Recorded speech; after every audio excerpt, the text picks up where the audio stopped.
retrouvez-moi la plaque là. Oh, elles sont 2 et 3 HB. La plaque d'immatriculation, s'il vous plaît. AL791QT. Alors attends, fais voir. Allez voir sur Rebel Oscaro. Tiens, fais voir. C'est les sœurs à qui? C'est les... Raham Waldi, comme elles sont 3. Chablot de derrière. Chablot de derrière. Regarde, elle croit qu'on ne l'a pas vu. C'est les sœurs à qui? Mais c'est les sœurs à qui? Wallah, c'est les... Je suis sérieux. C'est les sœurs et c'est les filles à qui? Regarde-moi les 3 HB, regarde. Maman, c'est terrible. Écoute, frérot, ce qui s'est passé à Paris, c'était prévisible. Maintenant, c'est dommage que ça soit gâché comme ça. Mets-toi à la place des familles. Mets-toi à la place des familles qui peuvent pas. Moi, je me demande ce que fait la police française, entre guillemets. Et là, on va regarder une chose. Alors, attendez. Alors, à l'heure où l'on se parle, ce chauffeur de VTC âgé de 31 ans est toujours sous le régime de la garde à vue. Il a été placé en garde à vue hier soir à 18h dans les locaux de la Sûreté. Le chauffeur de VTC a été placé en garde à vue? Mais qu'est-ce qu'il fait? Il donne sa voiture? Pardon, j'avais pas vu. Alors, attends.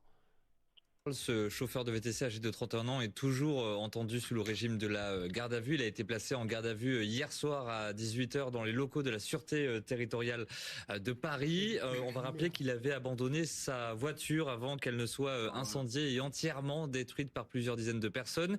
Il s'est rendu aux forces de police hier soir et donc il est entendu pour violence avec arme, délit de fuite et non-assistance à personne en danger.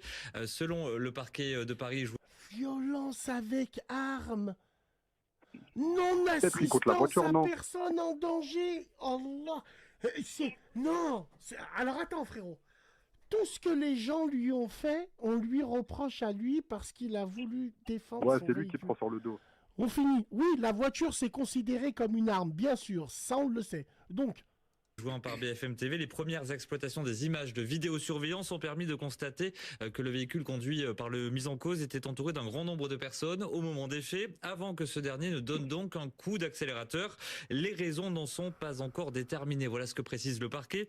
Alors s'agit-il d'un acte volontaire ou le conducteur a-t-il été pris de panique? C'est l'objet des investigations qui sont toujours menées par la ST75. Et puis autre volet dont on parlera dans un instant, l'avocat de ce chauffeur a porté plainte pour des menaces de mort suite à ces événements.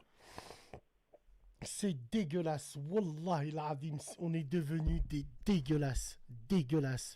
Qu'est-ce que vous en pensez, toi, le second, frérot, là?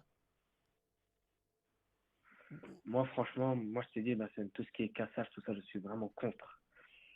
Et je voudrais... Franchement, je trouve... C'est peut-être le stress, la peur. Il voit 50 personnes autour de sa voiture en train de taper comme des malades. Mais le pire... Après, moi, je voulais réagir par rapport à ça, c'est qu'en fait, il y avait plusieurs autres voitures aussi.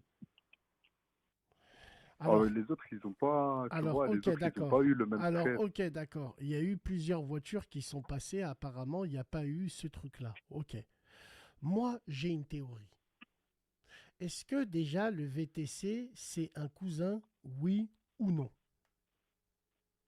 Non. Est-ce que c'est... Qu'est-ce qu'on en sait? Qu'est-ce qu'on en sait, les gens de la roue? Le VTC, en gros, on sait qu'il y avait une vidéo carrément où il y avait son client derrière. Voilà.